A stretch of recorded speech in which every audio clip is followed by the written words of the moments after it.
Labą dieną lažybų mėgėjai. Po ilgesnės pertraukos darau įrašą su TonyBet. Jokių ypatingų naujienų paskutiniu metu nėra. Tai nieko nelaukdamas tiesiog supažindinu su statymais. Kaip matom, balansas vėl pagerėjęs. Buvo labai smagi gerų statymų serija. Tai pasižiūrėjau, nuo kur filmavau paskutinį kartą. Paskutinį kartą filmavau po tragiškos serijos su Panathinaikosu. Taip, su Eurolyga, su Čempionų lyga buvo net vienas, kaip matom, buvo 1, 2, 3, 4, 5 negeri statymai.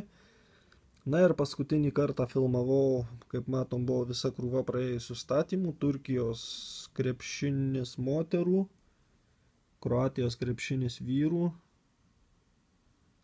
Eurolyga krepšinis CSKA skaičiukai. Tai matom, kur yra minusas statyti TonyBet'e prie dvigubai perkirstų limitų. Kaip matom, didžioji dalis statymų eina nedidelėm sumom.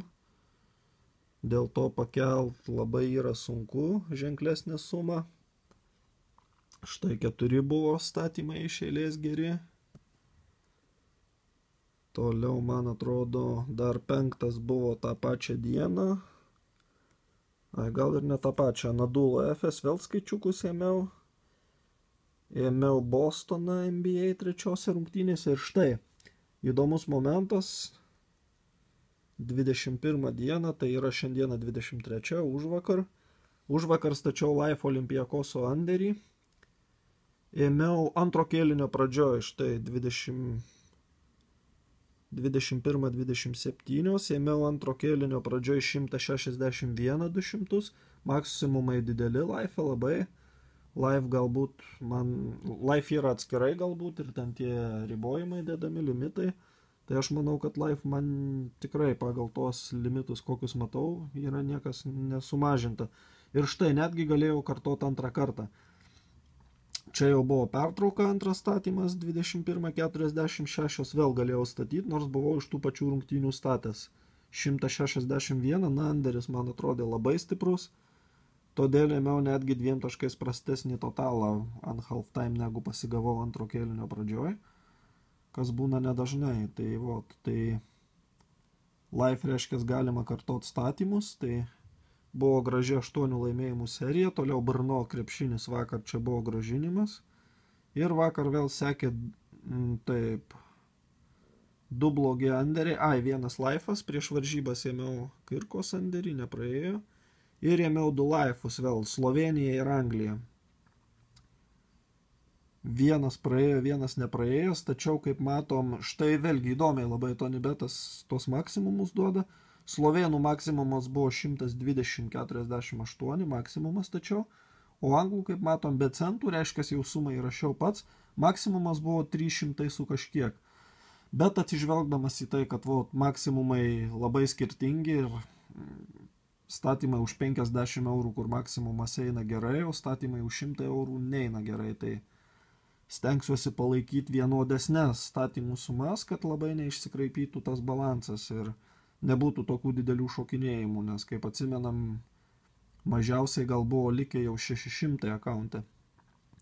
Dabar iš kabančių statymų turiu, štai vėlgi matom ankstyvos linijos, tačiau vakar stačiau 23 dieną po 12 nakties, taip, tai dėl to rašau ne 23 diena, tai šiandien jau 24 diena, taip išeina. Laimingi nei valandų, nei dienų neskaičiuoja.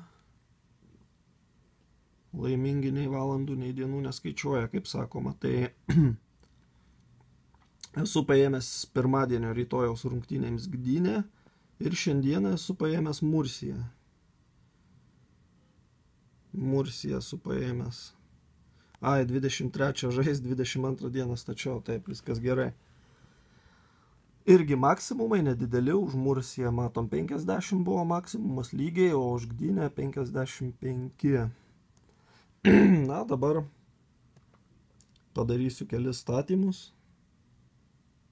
Vėlgi TonyBet'e nėra labai lengva atrasti statymą, jeigu tik Tonybetę naudojantis lažybų bendrovė Tonybet, tai na, jinai neturi visiškai jokių pranašumų. Štai pavyzdžiui, šiandieną mano yra vienas, ne pats stambiausias, bet tikrai ne paskutiniai vietoje statymas yra Andorra. Esu paėmęs -5,5 forą, imsiu ir -6.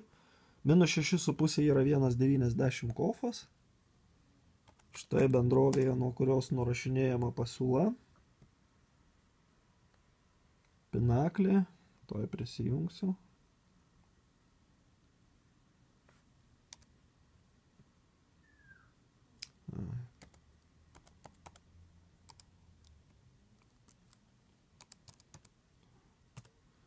Taip, prisijungiu prie Pinaklės. Ir pasižiūrėkim, kokie kofai tenais.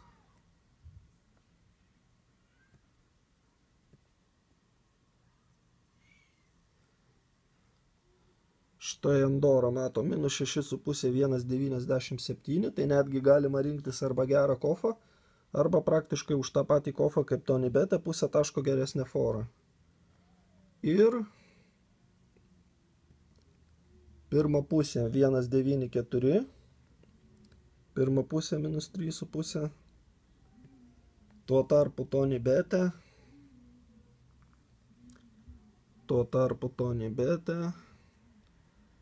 bus garbingi 1,85. Tai matom, tikrai, jokios pridėtinės vertės nesukuria Tonybet statymai. Nebent būtų galima statyti punktą, tai grynus pinigus visada patogiau yra pasiminėti negu laimėjimus iš internetinių akauntų.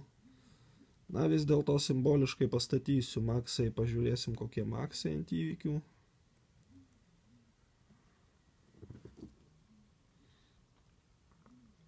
Taip, iki rungtynių jau netiek ir mažai laiko, tai maksai geri, kaip matom, 400 ir beveik 300.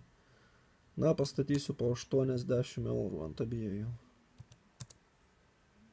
Esu pastatęs Pinaklėje, taip pat punktuose grinais šitus statymus. Tai čia tik tai dėl akaunto aktyvumo palaikymo. Taip, ir sekmadienis, kaip visada. Kaip visada yra futbolo diena, geltonos kortelės Tonybetė. Pirmai mačiau įdėjo vieną neblogą variantą. Dar iš Vokietijos laukčiau vienų rungtynių, kurias imčiau ir iš kurių irgi tikiuosi, kad jie įdėtų jas neblogai. Taip, Sassuolo, Crotone, Sampdoria, Lazio, Milanas. Štai Čievo Torino.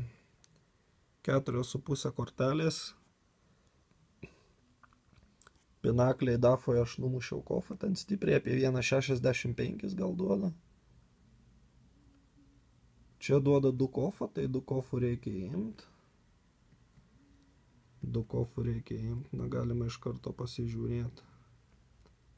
Ar Vokietija neatsirado? Pirmai žiūrėjau, neatsirado ir dabar. Kitam įraše parodysiu, jeigu atsiras, tai dar imsiu Freiburgo ir Bayerio rungtynės. Daugiau 4 kortelės. Štai mato maksimumas lygiai 100. Lygiai 100 ir pastatysiu.